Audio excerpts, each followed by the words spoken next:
Join me as I dive into the world of CGC stock and see if it's a smart investment right now.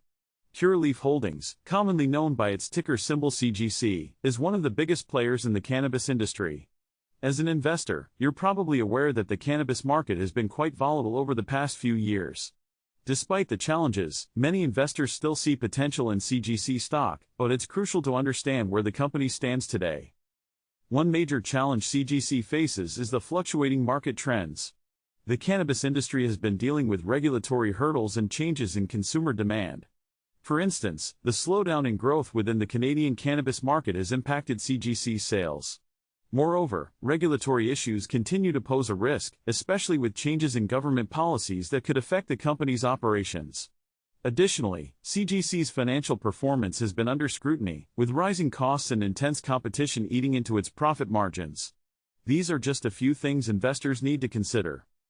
Let's take a look at CGC's recent earnings reports. In their latest quarterly report, Curaleaf showed a revenue increase, but not as high as some investors had hoped for. The company is still expanding its operations across various states in the U.S. and internationally, which could be a positive sign for future growth. Compared to competitors like Tilray and Canopy Growth, CGC seems to have a stronger foothold in the U.S. market, which could give it an edge.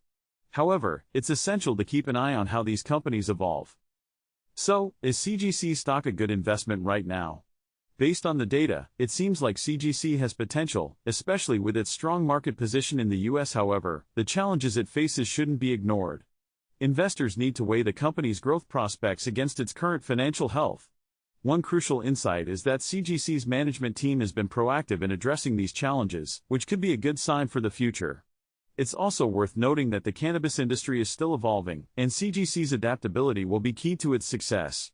The stock might be a good option for those looking for long-term growth, but it's vital to do your own research. Diversification is always a smart move, and CGC could be a part of a broader investment strategy. To wrap it up, the key points to consider are CGC's market position, its challenges, and the overall potential for growth in the cannabis industry. These factors will significantly influence CGC's investment potential. If you have any thoughts on CGC stock or if you're interested in more cannabis investments, let me know in the comments below. Also, check out my previous video where I discussed the top cannabis stocks to watch this year.